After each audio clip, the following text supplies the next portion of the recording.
ഇവിടെ കയറ് ഇതാക്കുന്ന ബായിനോട് കെട്ടാൻ വേണ്ടി ബായി റോങ്ങാട്ടോട്ട് നമ്മളൊന്ന് മാറ്റി കെട്ടാം. നമ്മൾ ചെയ്യുന്ന പരിപാടി പറഞ്ഞാൽ ഈ കയറ് ഇതിലങ്ങിട്ട് ഈ കയറിനെ ഇതിലങ്ങനെ എടുക്കും. എന്നിട്ട് ഈ നെക്കിന് കൂട്ടിയിടും.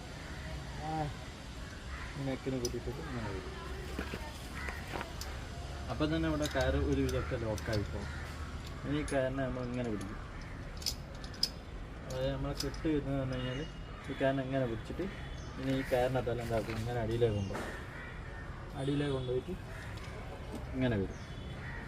അപ്പോൾ ഒരു കാരണവശാലും ഈ മോട്ടർ എന്തായാലും അറിയോ, ഈ ഇടയിലുള്ള ഈ സാധനങ്ങൾ തുരുമ്പിടിച്ച് പോയാലും ഈ മോട്ടർ എന്താവില്ല, പുറത്തേക്ക് പോവില്ല. നമ്മൾ ചെയ്ത സെറ്റപ്പ് എന്ന് പറഞ്ഞു കഴിഞ്ഞാൽ ഈ കയറ് ഫസ്റ്റ് ഇതിലങ്ങനെ കയറ്റി ഇതിലെ വന്ന് ഇതിലങ്ങനെ റൗണ്ട് ചെയ്ത് ഇങ്ങനെ വന്ന് ഇങ്ങനെ വരും. ഇങ്ങനെ വന്നിട്ട് ഈ കയറിന്, അതായത് നമ്മൾ ഈ കയറിനെ വിടുന്ന് ഇങ്ങനെ ഇങ്ങോട്ട് പിടിച്ചതിന് ശേഷം ഇതിലിങ്ങനെ വന്ന് ഇതിൻ്റെ താഴെക്കൂടെ പോയി ഇങ്ങനെ വന്ന് ഇങ്ങനെ ഒരു കെട്ടാട്ടിട്ട് അത് കാണാം. ചില ഇത് പൊത്തിക്കഴിഞ്ഞാൽ എല്ലാ സൈഡും ഈ മോട്ടറിനെ പൂരാ സൈഡ് ലോക്കായതാണ് അല്ലേ? ഈ മോട്ടറിൻ്റെ എല്ലാ സൈഡും ലോക്കായില്ല ഇപ്പോൾ.